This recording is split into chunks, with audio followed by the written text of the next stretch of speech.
I have always had trouble sleeping, probably because of the nightmares, and probably because of the creature that feeds them to me. The task was practically impossible. I'd lay there, bundled up with layer upon layer of warmth, and I'd stare up at my ceiling indefinitely. This is when I'd see things. I was cursed with horrible visions. I had 3 that were the most frequent. In the first, there was a middle-aged lady that lived in a home on the edge of an abandoned but suburban street, where there should have been children out playing street hockey or shooting hoops or riding their bikes. There weren't. Only fog, mist, and eerie, cool emptiness. Her home was immaculate though, with only the newest features of fine design. Marble countertops, hardwood floors, open floor plan. She kept it clean. Whoever she was, she seemed like the least likely suspect for horrific deeds. Only she was. Her basement hadn't been remodeled. Instead of a television or an office or a workout room, there was nothing but walls of cages, each fitted with a chain and a collar. These were attached to the walls. They were for her children, 3 of them in total. She kept them locked away, but she'd never hit them or harm them. In fact, she'd coo at them as though they were dogs and feed them from little plastic bowls. Her aim was only to love, but to love in wicked excess, a suffocating kind of love, a controlling kind of love. Some would say it wasn't love at all. My second vision followed a man with a briefcase. I'd see him gathering up medical supplies, syringes, tweezers, knives, you name it, he had it in that case. He knew the woman. He visited her every night.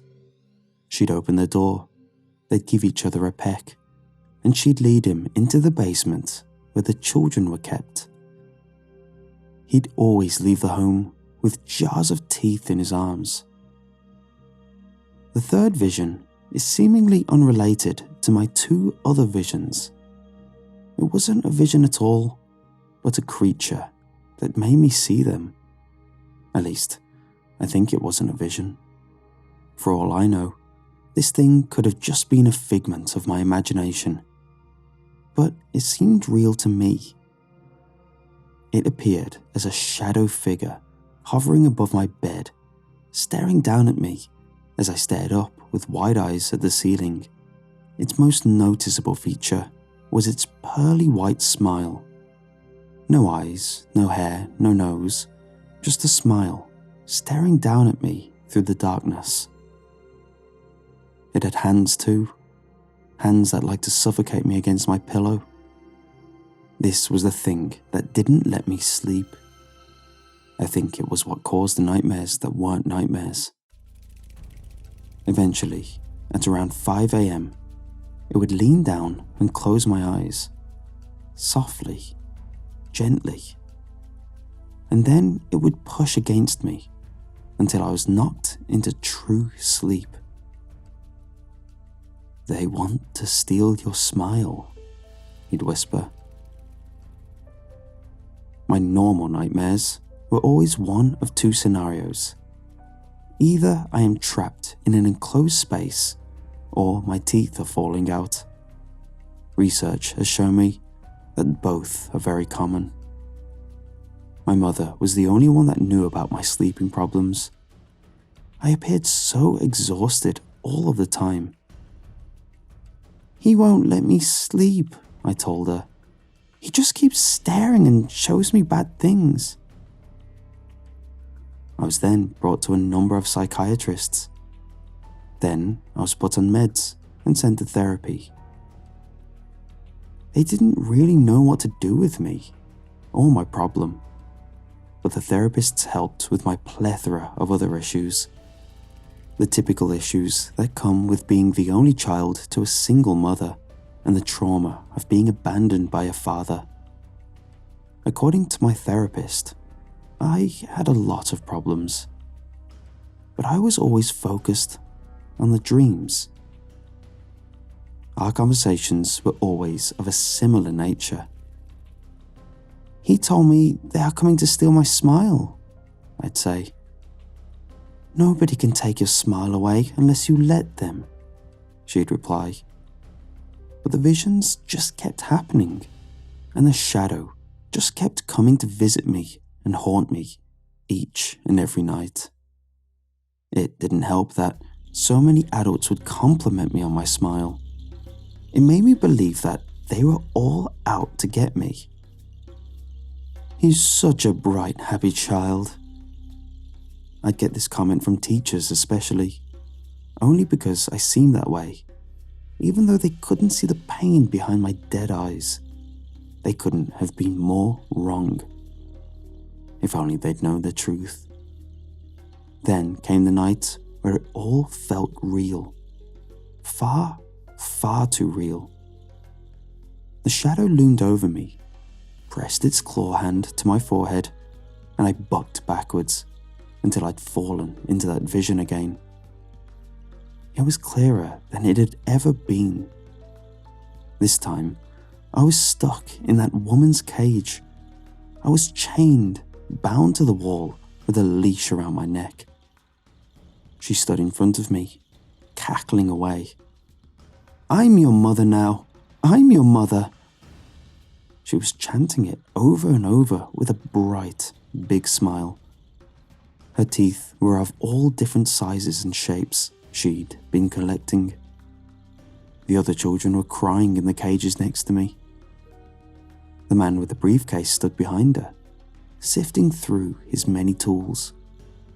I bucked against the weight of the chains, but I couldn't free myself. I was screaming and screaming and screaming as he brought out the pliers and inched towards me. Slowly, methodically, he removed my pearly whites, tooth by tooth. The woman cackled more behind him. Then, eventually, while I endured that pain for what felt like a decade, he let me go, and I lurched up in my bed. I immediately felt at my teeth. I still had a full set. I rubbed my eyes and tried to calm my beating heart. When I opened them, the shadow being was directly in front of my face. Again, even though it was morning and I should have been free. He pointed to the door. "It's happened," he said. "They are coming." The figure shifted. He appeared in the doorway, wanting me to follow, so I did. He led me to my mother's bedroom and whispered her name once. I followed suit. I say it once, then again, louder. She didn't stir. Then I came to her side, only to find her body gone limp in the sheets. Cold, dead. I pulled back her lips to find she had no teeth. Police ruled it a suicide, and I was told that I was crazy for thinking that my mother ever had teeth in the first place, because she'd always kept dentures on her bedside table, apparently. But these were all lies, because I know what I am now. I see things. I can see the truth, people's true nature and intentions. They can hide behind their masks and their lies all they want, but I know what they are really trying to do. The shadow shows me these things to prepare me, so I know that I cannot trust the world around me. Listen to your nightmares, your fears. They're there to protect you for the worst that can happen, because they will. I knew the worst was yet to come the moment they sent me off to live with the father that once abandoned me. He'd left me so young that I had no idea what he even looked like until I saw him.